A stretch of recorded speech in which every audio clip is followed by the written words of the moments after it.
can sometimes feel like a lot, but you don't have to do it alone. I strongly believe that we're stronger together.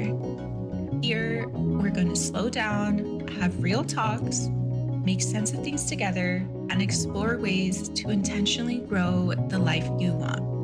We're going to talk about mental and physical health, relationships, money, work, and community. Welcome to Rooted in Intention with me, Karina Gomez.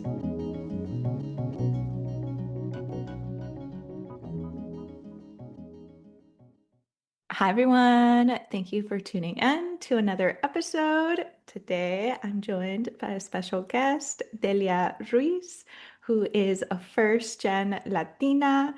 She is an author from San Antonio, Texas, and she wrote Ways Papi Says I Love You, a children's book that talks about the love languages. And she's also a content creator behind Aventuras en ESL, which is a platform through which she elevates diverse books, particularly those that center on Latino culture. And as an ex-teacher, she also shares teacher materials on there.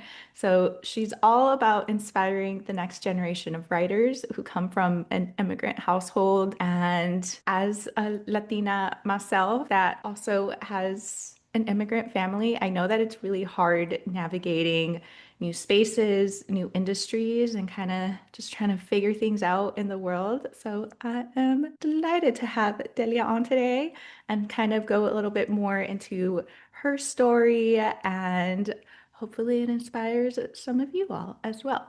So Delia, thank you so much for joining me today. So happy that you're here. I'm so excited to join you, Karina. I'm glad that we kind of have some things in common off the bat. And so I'm excited just to chat and get to know some of your journey as well. To get us started, because I love starting off with stories, can you share a little bit of what got you started in writing? Was it something that you were always aspiring to? Was it something that happened later on in life? And how did that influence where you are now in your author journey? Yeah, so I have always enjoyed writing. I always had a notebook. I had one of those like little lock diaries that you put with a little ring. Like I had all kinds of writing materials when I was younger, and I would fill up my notebooks, and my parents always would give me another notebook. And they weren't fancy notebooks, it was just any generic notebook, and I would continue to write that. But I think one of the things that I didn't know, and this is just coming from a first gen household, is I didn't know all of these careers existed. I thought it was just like the careers that we see in units and community helpers that we get in schools. Like, do you want to be a firefighter? Do you want to be a nurse, a teacher? And it was just like that. Like, I was like, okay, well, I have to choose one of these paths. I didn't Mhm. know that writing was a career until I had already finished college at that point. And so, yeah, I feel like I've always been a writer at heart, and I've been surrounded by writing type of activities, whether that's like storytelling from my grandparents, even just like having a little fire and telling stories, or like seeing my dad write corridos in his notebook. Like I've been around it. Mhm. And so, like, all of that influenced me to write some of my own work. But I didn't know that could be a career until like post college life, and it didn't even get started until I had already kind of like exited from the classroom at that point. Yeah, I think that's such a real experience that a lot of people that have that immigrant background have after college of like, oh wait, there's a whole bunch of like industries and these careers that we've never heard of.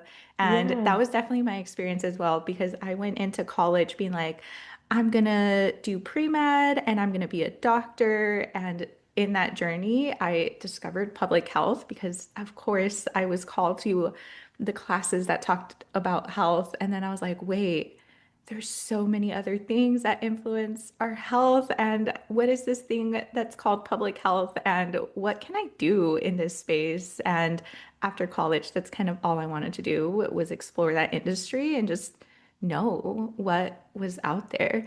Yeah. I'm glad that you took that leap to like figure out what are some other things in this path that, that I could explore. Um, because I think sometimes we're not told off the bat, like all of these other careers exist under the umbrella, and you don't have to just choose one, you could explore other options.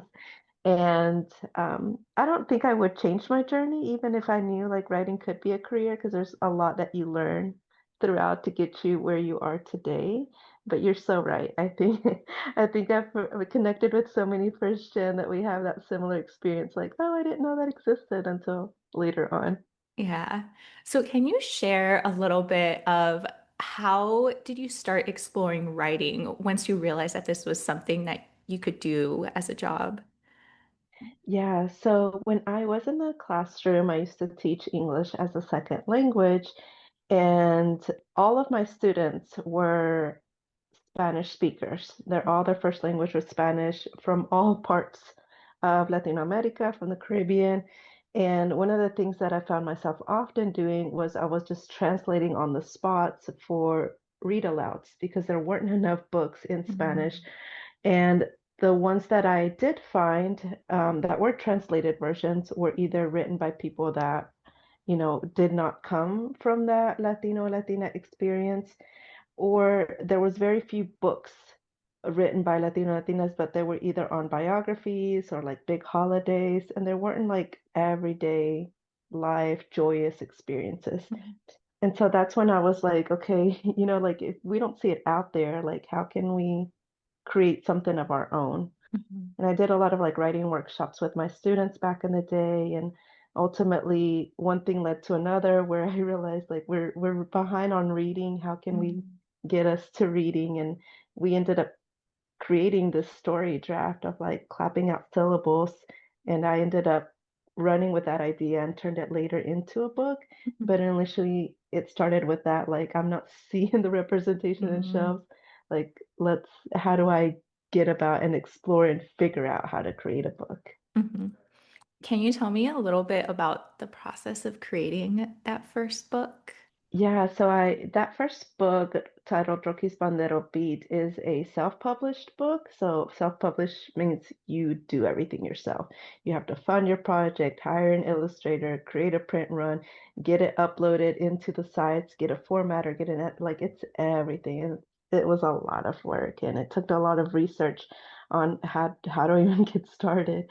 And so that journey, I think it took about 2 years Mhm. for everything to be completed and just researching. But I will say that it gave me the foundation of how to advocate for myself now that I am in the traditional space. So traditional publishing, basically, it means you have to have an agent. You acquire an agent and an agent pitches for you moving forward. And Mhm. so because I was able to gather all that knowledge for self-publishing, I knew how to advocate myself in the traditional space. Like I knew the timeline. I knew when the book production was happening to Mhm. ask for certain things, to edit things. And so I think that kind of gave me like my own advantage to help with my marketing. And just because I feel like anytime that you're creating something from scratch yourself, I feel like you have a deeper knowledge than like reading it or just like jumping in and not knowing where to start. So yeah, it's something that you could do it either way. But if you do the self-publishing, it's just a lot of work and more like funding on your part. Yeah, I feel like when you're doing something, one on your own, but then also something for the first time, you're so in the weeds and everything's so new and you're like so in there.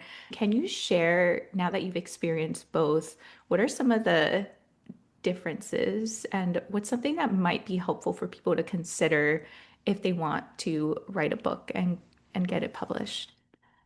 Yeah, so if you are thinking of going more the traditional route, which basically means that you're spending more time just creating a story and selling a story, you're not paying anything up front. It's actually kind of like a red flag if someone is actually telling you to pay, Mhm. unless you're going through what's called a hybrid type publisher, um, where you could kind of pay to get published in a way.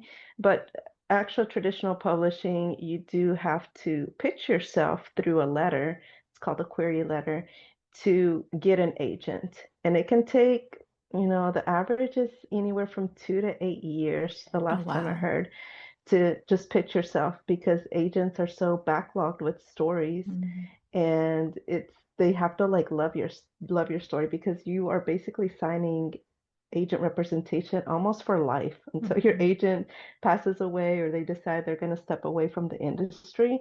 Like this is your partner, and so it's so important that you like meet with someone that is really going to advocate for your work and push those stories that you want to see. And so I actually took a whole year off of work to like pitch until I was able to get an agent. And then once you do go through that process, it's basically the agent who is pitching to these big publishers, Mm-hmm. and that's where you can get your story. But it's just it feels like traditional publishing space. There's a lot of gatekeeping, if I'm being honest, and the doors open in very like they open and it could take years sometimes because you can submit a story, but a publisher might be so backed up that they're not able to see that story maybe a year, 2 years. Mm-hmm. And then from there, it can take even more years to actually it becomes a book. So it's a very long process. But I would say the difference is the payment is different as well. You get paid in royalties, but you're not having to fund anything out of pocket. And so I went more the traditional route only because I did want to focus on storytelling. I didn't want to focus on like fundraising, and going to vendor events to sell my book. I just wanted to create my story, sell it, and I was fine to collect royalties on my end because I want to do this as a project on the side and not like a writer life because I feel like that might burn me out too. And you're saying the traditional publishing facilitates that. So, if you wanted to have like a full-time writing type of experience, then you would just have a lot of stories that you had to write and pitch and just keep up with that demand. There's times that you are offered contracts where it's like a 2 book deal and they want that second Mm-hmm. book in like a set timeline, and like unless you can write that fast and quick and you've got things going, then it's like you need to keep up. You signed a contract, like you need to produce. Can you do extensions? Yes, they can do extensions, but I didn't want that pressure. I feel like I want to create when I'm inspired and when I want to create stories. And luckily, I do have that ease with my agent where I don't have like I need to turn in a story every year. You can take time off. And so I freelance on the side and I write on the side, and that works for me. But you do have the opportunity to create as many stories as you want if you're looking more for the full-time author journey route. Yeah. So I'm imagining those are the types of things that you negotiate to what you were saying earlier. Yeah, so when contracts come in for stories, they're usually buying that one single story, unless they've seen a pitch for like a second work and they are interested, or maybe they've seen a sample of your second story, then they might buy, 2 stories at a time. But oftentimes it's that one book. And traditional publishing, a lot of people are like, well, I have to write a series and all this, and that's not usually the case. Usually, unless you are a proclaimed author and well-renowned author, usually they don't Mm. invest in like series. They invest in one story. If that story does really well, then we'll talk about like book two, Mhm. book three. But yeah, as like a first-time author, you have a lot to prove your first year on like with sales. And so that's like one thing that I'm learning. It's like, oh, like you really have to market so much in advance in this space because they look at numbers and they look Mhm. at like, do you sell really well for us to invest in a second story?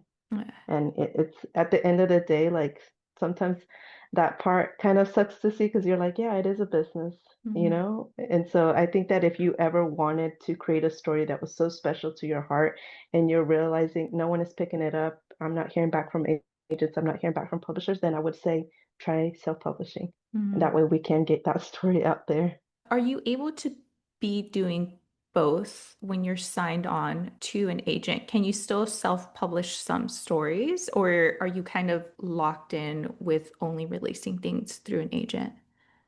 No, you can do self-publish as well.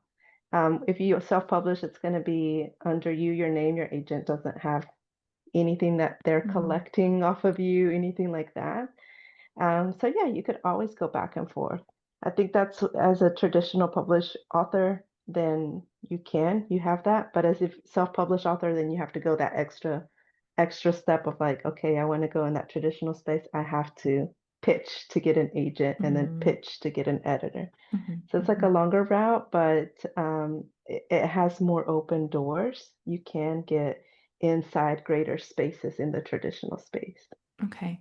And what would you say are some tips if someone wants to go down the traditional route? Because it seems like that letter that you're sending out to folks is like one of the key ways that you're engaging with publishers. What tips have you learned that you're willing to share?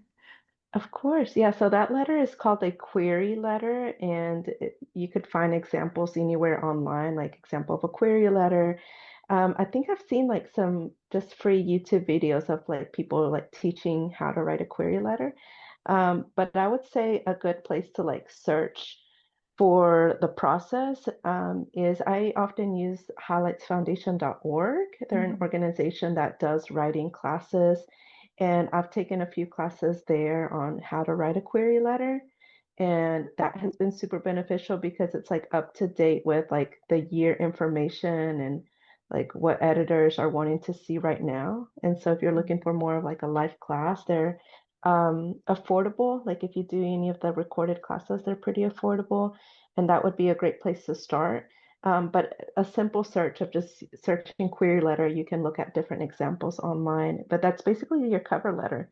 That Mm, is your one pitch to like convince the agent, like, you should check out my work. yeah. But along with that, it also comes with you needing to have usually a minimum of three polished stories. So even if Mm, you're pitching one story, make sure you have like more samples because oftentimes they don't sign you on until they've seen kind of like a collection of your work to see like, mm. is this a relationship I want to invest in from their end as well? Would you say that's true for both longer and shorter stories? Yes. Okay. So well, for shorter stories, when we're talking about picture books, for example, yes, you do have to have anywhere from three to five samples. I would say three, having a minimum there of really polished stories. And for longer stories, if we're talking about like chapter books, like middle grade young adult books, it's one completed manuscript and maybe two to three pitches of additional stories that you're working on, because Mhm. sometimes they'll ask for a 50-page sample of that next Mm, novel that you have or the next book that you're having. So even if you have like at least 50-page completed or a really polished pitch, sometimes they want to see. It just depends on what the publisher is asking, but yes, have additional work. yeah. Okay. So it seems like you did quite a bit of research online to figure out what to have ready, what to prepare for. What were some other things that you think were particularly helpful for you during this process? Yeah, I would say number one, reaching out to somebody else that was on this journey. I know I actually came across this other Latina author who was self-publishing at the same time that I was, but she had produced her book already. So Mm, she, that same year, she already had it as a finished copy. So the great thing about social media now is that we're able to network with so many people, yeah. and don't be afraid to reach out because even if people don't have the time to like handhold you, they'll point you to a resource or they'll point you to a website or somewhere where they found something was helpful for you. And so that's what I did. I reached out to somebody and I was like, hey, how did you get started? And she shared all her connections. She was like, this is who I hired for my print run, and this is how I Mm, got this started. And so I felt like I was like a few steps behind, and she was like on the next thing, like, and I was like, hey, what did you do here? How did you format a book? And yeah, it was really helpful to have that. So I always think like if you ever need assistance, like look to see who else is on that journey and they can point to you in the direction of whatever phase that you're in. yeah. Oh my God. I just resonate with that so much because I did the same exact thing even for the podcast. It just happened to be that like an old friend had started a podcast and I was like, "Hey, I'm looking at this. Can we chat a little bit?" And then she shared like the equipment that she used, the different like softwares, and I couldn't agree more. That just we're people like having a mentor or a guide that's a few steps ahead to kind of give you some tips. So I Yeah, love and it's like that. just the first step, like don't be afraid to ask for help. And it's like I think like the worst people can say is no, but I've always found that people who can relate to a journey that you've been on, they'll at least point you towards a resource, like check out this website or check out this thing. And so that's always super helpful. So I'm glad that you got that guidance as well. Yeah, yeah. And what would you say were some of the hardest parts of the process, either because of like tactical knowledge or mindset shifts that you had to have?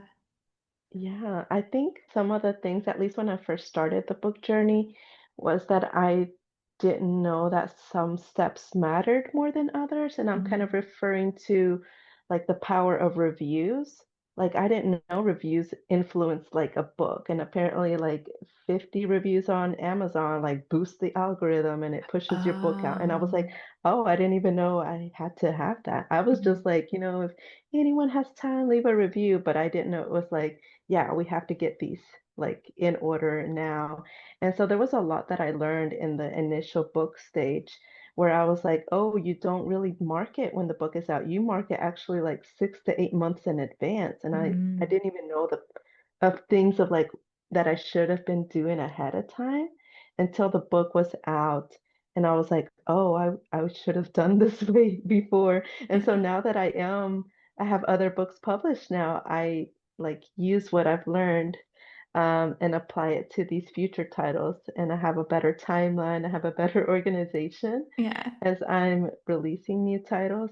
And so that was just kind of like a learning block. It's like you don't know until you're actually inside the journey of like what you should and shouldn't do. Because when you're starting out, you don't know what to ask sometimes either. Like I don't know what I'm supposed to do. I'm just trying to get this book as a have it on a shelf. And that was kind of like my only goal, but there was all these other things that mhm. I didn't know at that point that I apply now. It's like sometimes you don't know what you don't know. And I Right. think this is something that I've thought about for myself is the importance of marketing because I think when you have a project that you care so much about, you're just like, I'm going to create this. And then that's sometimes the focus. But then you're just like, wait, the hope is for this to reach people as well. And then it's like the reality of, well, how are people going to know about this if there isn't something to like bring it to the forefront. And that's That's kind of right. marketing. Yeah. Yeah, I feel like I've learned a lot about it throughout the years, and it's something that I was like, oh, it's not that important until like I actually have a physical copy of it. But there's so much that you could do behind the scenes. Um, so it's interesting all the things that you learn throughout the journey. Yeah. And I know you're not going to be able to get to all of this, but can you share a little bit about the process and the timeline now that you do have experience with publishing a book? What are the highlight reels, the Yeah. milestones for that process? Yeah, that's a great question. So I write primarily picture book stories. I do have like a draft that's a novel, but I would say like like my niche is creating picture books. And so anytime that you're ready to create a manuscript, like look at the genre and look at the word count, because a lot of times people skip over it and they create really lengthy things that do not fit the word count. And when an editor or an agent sees that, they know like you didn't study like the craft behind it. And so Mm. that's kind of like rule number one. So I always kind of compare it to like if you're gonna make a cake for the first time, it's gonna come out better if you at least go with a recipe. And maybe like the eighth or ninth, 10th time that you make the cake, you can forget the recipe and spice it up. Yeah. But the very first time, make sure that you're following the rules. And so, like with creating a picture book story, the average word count is around 500 to 600 words. Mhm. And so, if it's usually in the 1,000 words, if it's more like a nonfiction story. So, if you like didn't do your homework and you submitted like this 1,000, 2,000 story to an agent editor, they're gonna know off the bat, like, this person did not do their homework. Like, Mm. so that's kind of like people know if you study the craft a little bit. So I always recommend like make sure number one, you're reading a lot of books in the genre, and number two, you're looking at like the basic principles of creating a story, whether that's using a craft book or there's a lot of like YouTube craft videos online that I often go back to. And so, yeah, number one is create the manuscript, right? And then you usually want to share it with a couple of people that are writers. So, not sharing it with like your mom or your sister or somebody who might not be in that area, but sharing it with someone who is also a writer that has knowledge of like how plot should work, how a story should flow. That's going to give you some good feedback. And with feedback, I usually don't change a story unless like a lot of people have given me the same repetitive feedback. Mhm. That's when I change something because then it's kind of like if you're cooking something, people are like, it needs salt, it needs this, and you constantly change everything, then it's just gonna come up into a jumbled story. So keep the heart of your story and I only change things that like I'm hearing repetitive feedback about. Mhm. And then once you have that manuscript like polished, it's gone through many rounds, you rewrote it, maybe you even wrote it in a different tense or whatever, then you're ready to either go the self-publishing route and create this into a book. So it would require you to hire an illustrator Mhm. on your own, or if you're going in the traditional route, it would require you to write a query letter. So write a pitch letter for your story and address it specifically to the agent that you're pitching. And it's really a waiting game at that point because Mhm. you're kind of like pitching this letter. And I used to do this thing called the batch method where you're pitching like maybe 5 agents at a time and waiting to hear back because sometimes they might give you the same feedback like this was confusing, and you can like edit it before you send it to 5 more and maybe send it to 5 more, Mhm. and it keeps getting better and better because if you like put all your eggs in one basket, you've run out of agents. Yeah. And with agents, a lot of them, they won't allow you to pitch to them until a year from now, Oh, 6 months from wow. now, and you gotta wait. And so like you don't want to throw all those opportunities away. So I would say like do it in a small batch, and you do. It's just a waiting game and it's a rejection game, but Yeah. it's not a I never see it as a way like to give up. It's just like, okay, I know for this person it didn't resonate, but that doesn't mean this my story isn't important to tell. And so, yeah, at that point, once if you are agented, basically they take over from that point. They pitch it out to an editor, and until an editor, also it's a waiting game, comes back and says like, I Mhm. want this story, then that's when you do more revisions with them. And then that's kind of like the snapshot of that because after that they hire illustrators for you. They produce the Mhm. book, they format like you're done. Once all the revisions are done, like they take over. But in the self-publishing world, once you still have to hire an illustrator, then it's going back. You have to format the book. You have to fund your project. And so that can take a while too because you have to make space if you're going to do a print run, and print runs are pricey because oftentimes you have to order in huge quantities of 1,000 books and over Oh, for wow. wholesale distribution. So yeah, I had to have space for that too. Yeah. So yeah, I mean, you could go either route, but the average time for a story is about 2 years from start to finish. Okay. For the self-publishing, is it something that most folks typically have money for upfront? Is it something that people usually seek like a loan or investors? How do the finances work for that? Yeah, so the last time I looked, and I self-published back in 2021. And the last time I looked at the average, because I used to teach a class on this a while back, it said that it could range anywhere from 2,000 to $10,000 to self-publish, and that's a big chunk of money. And even when I saw that amount back in 2021, I was like, I don't even have that amount Mhm. to apply to this project. And so, yes, you could fundraise, which is one way that I recommend is if you wanted to set up your book on as a Kickstarter campaign Mhm. where people can pre-order your book and it's also like funding this project. That is one way. I wouldn't advise you to get into debt or take out loans to like fulfill this. I would like either wait until you've fundraised enough.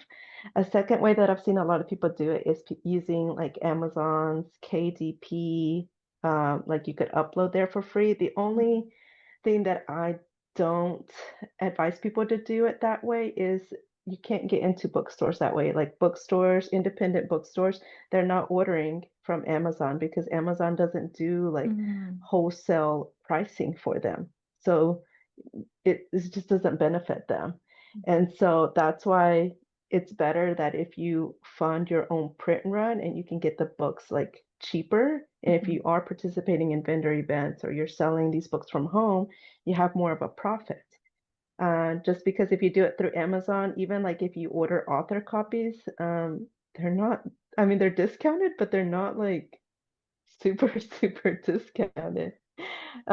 Because I know, like, I recently compared it with an author friend who did go the Amazon route. Like, great for her. She didn't have to like invest this money for this print run, and that's what worked for her. But she was like, "Hey, I'm paying like $8, $9 a copy, and then you have to sell it, maybe for $15 or whatever you want to market as." Whereas like I got my books and I each book was about $1.50. So if I sold them for $15, I was netting, like Mhm.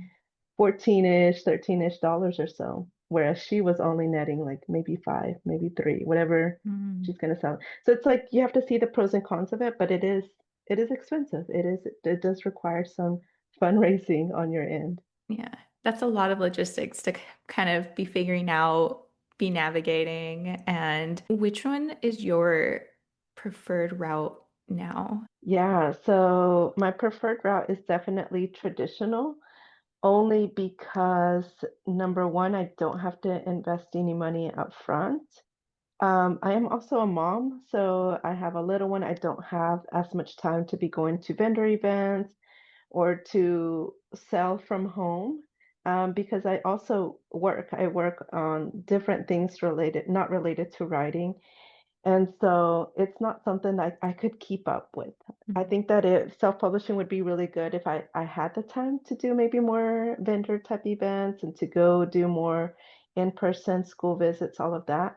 But I kind of wanted something where I can sell my story and someone's going to take care of everything else. Like all I have to do is write the story and I don't have to think about the logistics, because for me, writing is fun when I can just concentrate on writing, but then writing is not so fun when I have to like be stressed out about fundraising a project and looking at contracts for illustrators and working with like wholesale distributors, outside of the US. Like it's a lot. And so Yeah. like I felt that the traditional space was going to be something I want to do more long term.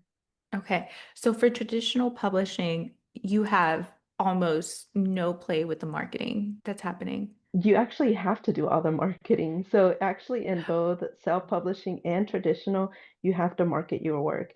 You get it more available in spaces like as bookstores and libraries, like they can push it out more, but you're still gonna have to market your book Mm. online, talking to people, however you want to do it. I think that's one thing that stays the same across both.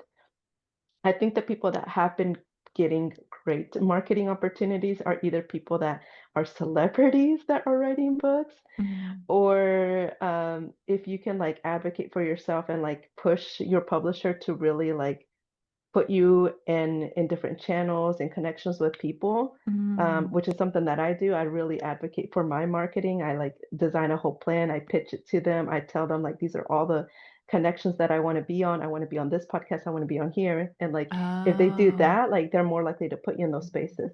But okay. if you kind of just like sit back and you're like, they're gonna do the marketing for me, they'll do like kind of like just general, like this book is coming out, but you should always like push for your own work as well. Okay, gotcha. That clarifies things. So you're still leading the marketing strategy. Yes, yeah. So, yeah, I'm continuing to market books that I published years ago, and I obviously market more than the new ones that are coming out, but it's kind of like a long-term thing where I'm constantly sharing the word about older titles, newer Mhm. titles, and it's something that just you just have to continue the whole year. It's great when you do have that support from your publisher if they can get you in the door if they have certain connections, Mhm. but you gotta like also nudge them and be like, Mhm. hey, I want to be here. Send me to this conference when money allows on their end too. And I always push for more because the worst they can say is no. So I'm just like, let me try it.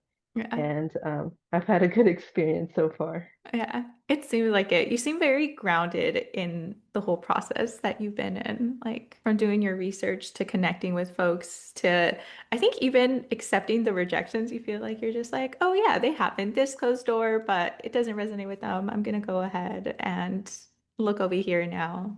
So I, Yeah, well, I found it really hard at first because like I'm a zodiac sign Cancer, so I'm a super emotional person that when like even like tiny little criticism sometimes gets to me. Like I feel like now not so much, but I think in the early years I was just like, oh, they didn't like the story, like I'm just gonna like not do it. I'm not gonna do it or like because it's a vulnerable moment when you have to share something that you wrote and then it comes back and it's like no rejection and then like that kind of stings a little bit but I feel like the more that you talk to people in that industry that you want to go to or in that writing journey and you see that it's actually really normal or that you hear that maybe your favorite author got like X amount of rejections before this one was accepted, it's kind of just like oh like it's not a personal thing, it's just like it wasn't a great fit for this person but keep going. And so Mhm. that's the way that I try to see it now because rejections are real. I've gotten rejections this year on stories I submitted. And then down the line, someone different ended up buying it. So I Mhm. just try to see it in the positive light of like, it's not a good fit for them, but it will be a good fit for somebody else down the Yeah, line.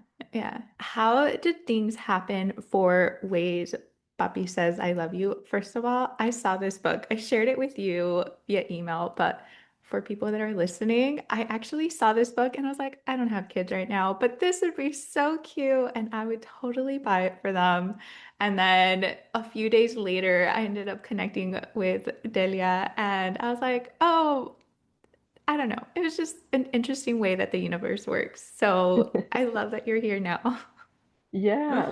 Well, I'm glad that it resonated with you. And I always remind people, I'm like, I feel like picture books are for everybody because even now as an adult, and even now when I was in the classroom setting, sometimes I would come across a title that I was like, oh my gosh, I wish I had this when I was a first grader or second grader. And it just like hits home even as like an adult reader. And so with that particular book, that was actually one that opened the door to everything. It was the story that got me my agent. It was the story that got me an auction deal with a publisher. So an auction deal is like different publishers want the story Oh, and wow. it's they can bid for it as well. And so I decided on one that was like the best fit that was like pushing the same vision I wanted for this story. So yeah, I would say that this is the story that opened like almost all the doors where I was Mhm. actually able to enter this space. And it was a story grounded in my upbringing in Mexico, especially coming from first gen immigrant parents who express love. I felt more through like acts of service Mhm. than actual like hugs, kisses, and saying I love yous. So I kind of like thought of an idea, and this is how the way that's always a good tip that my agent told me is that if you ever want to write a story that sells, make sure you're tying it to an experience, could be your personal experience, that's preference, plus a universal theme, Mhm. because that's what will hopefully sell and be more relatable to people. So I kind of took it like, okay, personal experience, Mexico and rancho setting, plus universal theme of love. People can connect to love, people can connect to the ways they experience and receive love and Mhm. combine it into the storyline. And so for me, it was important to base it outside of the US and also show the different ways that parents can express love because I feel like oftentimes, at least with my dad, he's a very like serious man and he didn't say like I love you. So really gave too much hugs. But Mhm. we would go through these like truck rides and spend quality time and get me these little trinkets here and there. And I felt Mhm. like love was expressed that way. And I found that a lot of people were able to relate to that. Mhm. And it got sold. Yeah.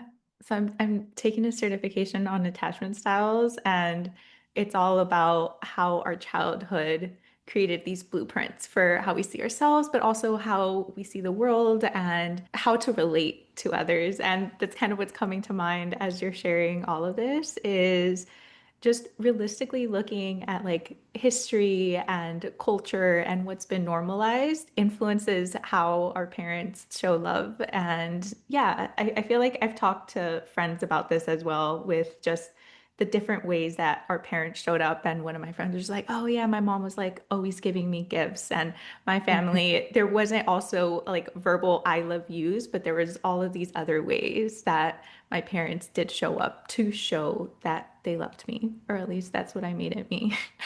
Yeah, and I think when I was like younger, I never thought like, oh, my parents don't love me. But I did like wonder, I'm like, like I see friends receiving hugs and kisses, and I see other kids hearing I love yous, and even like watching TV shows, like the parents like tuck them in for good night, a hug, kiss, I love you, like I saw that. And I Mhm. did like think as a child, like, oh, like my family doesn't do that. Like we don't share love that way. And I think for me, it's important that people, mainly students, have a story where they can see there's so many other ways that love is shown. And it's not always just those two ways. And so, because oftentimes, at least in my household, it was like un caldo, like sopa there for you, or like rubbing your chest with vaporu, or just like reminding you to put on your jacket before you leave the house. Like all those are like subtle ways of like I love you and I care for you that don't always come off with like hugs, kisses, and just verbal language. So having a story where students can kind of see that, gives them an example and reassurance like I am loved. It just looks a little bit different. Yeah. And you can completely ignore this if it's too much of a personal question. Do you think you had that realization as an adult, or you started seeing that as you were younger of like, oh, maybe my parents or like my papi shows love differently? Yeah, I think it came up as a thought when I was younger. Like I knew that there was differences in the way love was shown. I never like questioned like, oh, my parents don't love me. I just knew that it didn't look like how the TV was showing it Mhm. or how my friends received it. And then as I got older and I was actually working on drafts with a story, I remember I actually saw from a different publisher, they had like a call saying like, we're looking for father-daughter stories. And I was like, I was like, maybe I could write a father-daughter story. And then I was like, well, what could I even write about? Like, what am Mm, I gonna and so it was kind of like remembering like what are some memories with my own father. And then I remembered like a lot of the time with my father was quality time. mhm, And so then it was just kind of like branching from that tip that my agent gave me. It's like, okay, now related to something more universal. And I was like, let me include all the love styles in this book mhm. and have the dad show different ways how love is given.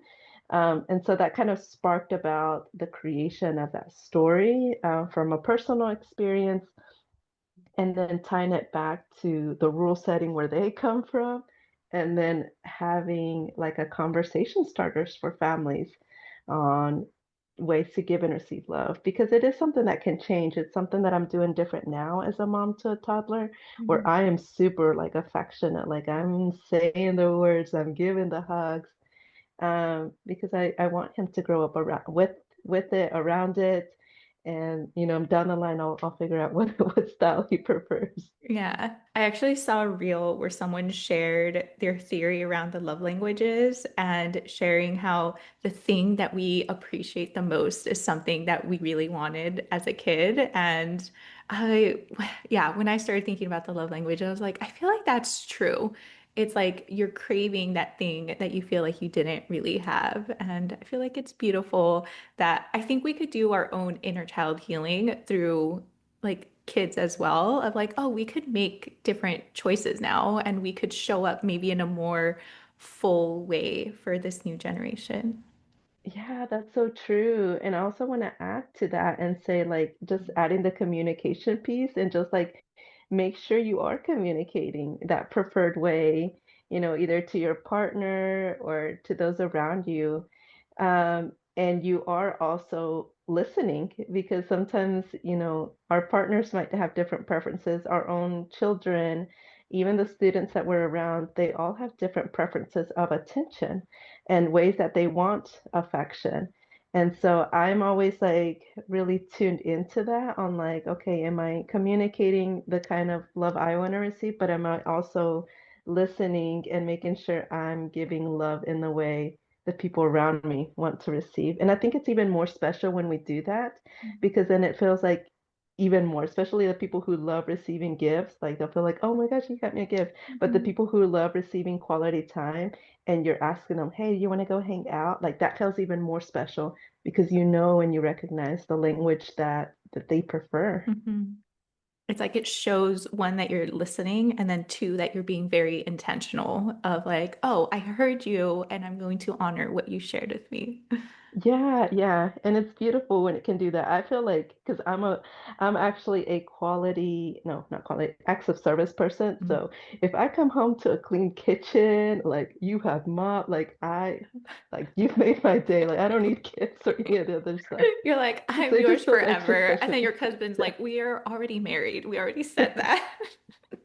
Yes, and I was like, look, if you want to like clean the counter, like I'm just gonna be so happy. Like it's those little things, but it hits your love language, but even more special because that's your preferred way. Yeah. Well, Delia, we've been talking a lot about your author journey. Can you share a little bit more about some of the other work that you're doing? What's going on with you?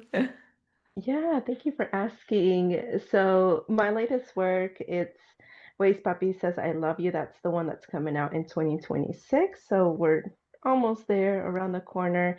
And I'm excited that there's going to be a Spanish edition that's going to be coming out at the same time because I'm excited to give it to my parents so that they can read a book in their native language. But on top of that project, I have another two more books also coming out in 2026. One's a quinceañera story, Mm. and the other one is more of a board books for more like babies and toddlers, all about science. So tying in the moon phases with Latino dishes, so Latino foods. And so that one's a Did you fun one say that board board books? Is yeah, it like so that one's those a board. hard cardboard ones? Or I don't know what that Yeah, is. Oh, okay.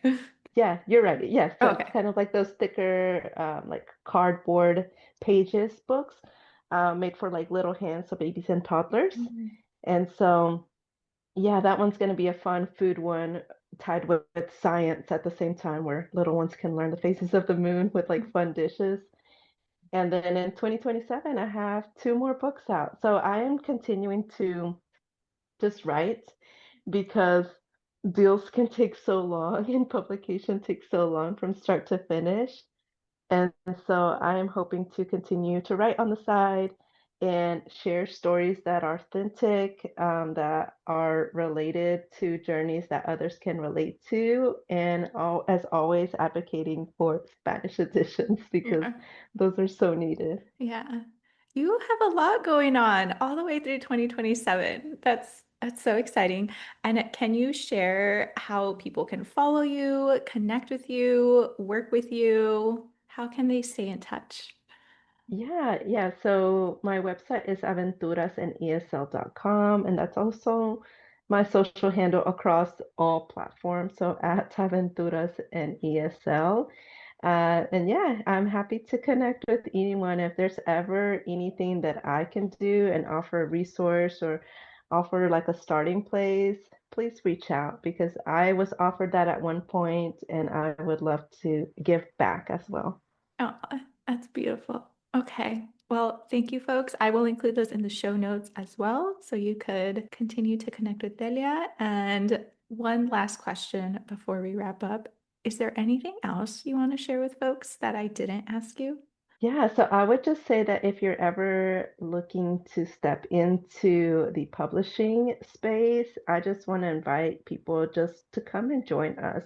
The statistics of Latino and Latina writers is significantly low. It's around like 10%. And we are actually a huge population here in the United States, and there's just not enough stories about our experiences, our voices, and even just our language, like having those Spanish titles. So if you have a story to tell, which I believe everyone does, I invite you to start it out as a draft and go back to it, revisit it. It's not something that I feel has to be rushed. It's good to take a break and rest and go back to it and get it out there, whether it's through a self-published route, a traditional route, or maybe it's just storytelling with your family, because that's also fun too. So Mhm. yeah, I think we all have a story to tell. The table is open for all of us, and yeah, I just invite any emerging writers to come and join. Okay, awesome. Thank you for the invite. And well, thank you everyone for tuning in to another episode. And if you're feeling inspired, go ahead and reach out to Delia because I think that there's so much power in working with community. I completely agree. And also go ahead and leave a review because I imagine that reviews are probably important in the podcasting world as well. So if you felt inspired, if you liked the episode, go ahead and let us know what you thought. And that's all for today. Bye, everyone. Thank you for joining me for another episode of Rooted in Intention. Until next time, and remember to keep showing up for the life, relationships, and community you want. Now go, grow the life you want